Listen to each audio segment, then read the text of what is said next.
पुराणों का बड़ा महात्म्य है। शिव पुराण में उमा संहिता में इसका वर्णन करते हुए सनत कुमार कहते हैं, तपस्तपतियोरण्ये वन्यमूल फलाशनः योधैतेरिचं नेकां हि फलं तस्या तत्फ समं मुने।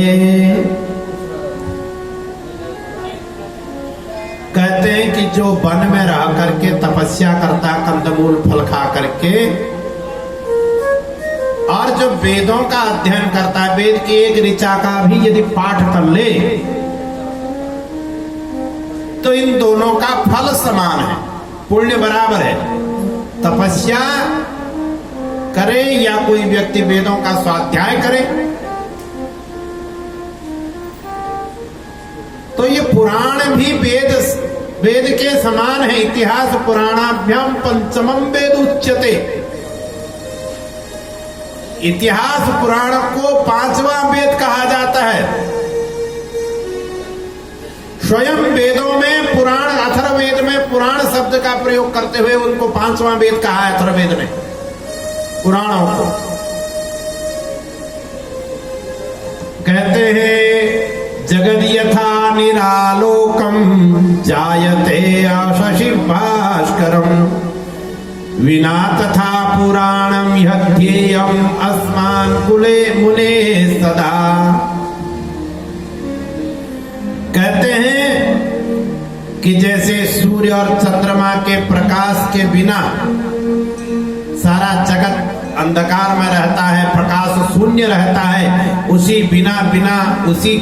उसी तरह बिना पुराणों को जाने सारा ज्ञान बेकार हो जाता है, वो ज्ञान रहित हो जाता है। इसलिए पुराणों का अध्ययन करना है। पुराण रूपी सूर्य चंद्रमा जिसके पास में है वही वेदों के विज्ञान को समझ सकता है। वेदों को समझने के लिए पुराण रूपी या सूर्य चंद्रमा हमारे पास में है, तो जिसके जीवन में है उसका जीवन अंधकारमय नहीं है। वही नेत्रों वाला है जिसके पास पुराण रूपी सूर्य चंद्रमा, वही आंखों वाला है। कहते हैं कि पुराण को जानने वाला ही शास्त्र का उपदेश देकर अज्ञान के कारण होने वाले दुख को निवारण करता है। ये पुराणों में जो बातें, पुराणों को सुनने के पश्चात वो अज्ञान दूर होता है, वो दुख दूर होता है। कहते हैं जो सत्पात्र से पुराणों को सुनता है उसका जीवन धन्य हो जाता है।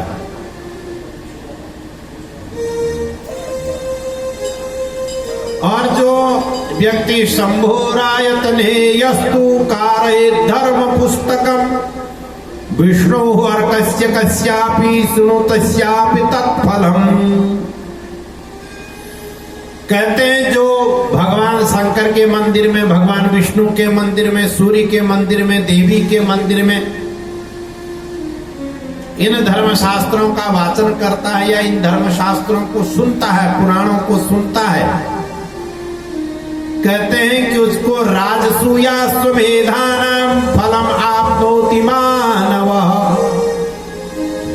उस व्यक्ति को राजसू इत्यादि यज्ञों का फल प्राप्त होता है। जो व्यक्ति शिवालय में जाकर के शिव के समीप में, विष्णु के समीप में, देवी के समीप में, सूर्य के समीप में इन पुराणों को सुनता है या वाचन करता है, राजसूय अग्निष्टोम इत्यादि यज्ञों का फल उसको प्राप्त होता है। और जो भी किसी भी देवता के सामने इन पुराणों का पाठ करता है, पारायण करता है, राजाओं को जो फल अश्वमेध यज्ञ करने से प्राप्त होता है वही फल इन पुराणों के पाठक को मिलता है। इसलिए पुराण की बड़ी महिमा है। इसलिए पुराणों को जानने वाला व्यक्ति ही वेद को जान सकता है। कहते हैं शिव पुराण के सुनने से पुरुष पापहीन हो जाता है। और संपूर्ण सुखों को भोग करके वह शिव के लोक को प्राप्त होता है। कहते या गति पुण्यशीलानां यज्विनां च तपस्विनां सा गति सहसा तातो पुराण श्रवणात् खलु। कहते हैं कि जो गति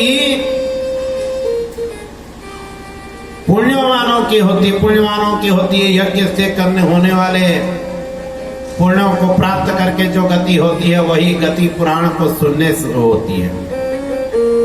इसलिए पुराण धर्म अर्थ काम मोक्ष चतुर्विध पुरुषार्थ को सिद्ध कर देते हैं। ये पुराण चारों पदार्थ देते हैं, पुरुषार्थ चतुष्टय को सिद्ध कर देते हैं। यदि कोई व्यक्ति पुराणों को रोज सुनने में असमर्थ हो तो कभी कभी सुन लेना चाहिए। जहां पुराणों की कथा हो रही वहां नित्य जाके पहले तो पुराण सुनने चाहिए। यदि वहां न जा सके, वहां पुराण सुनने के लिए न जा सके तो एक दिन तो कम से कम जाना चाहिए और पुराण सुनना चाहिए।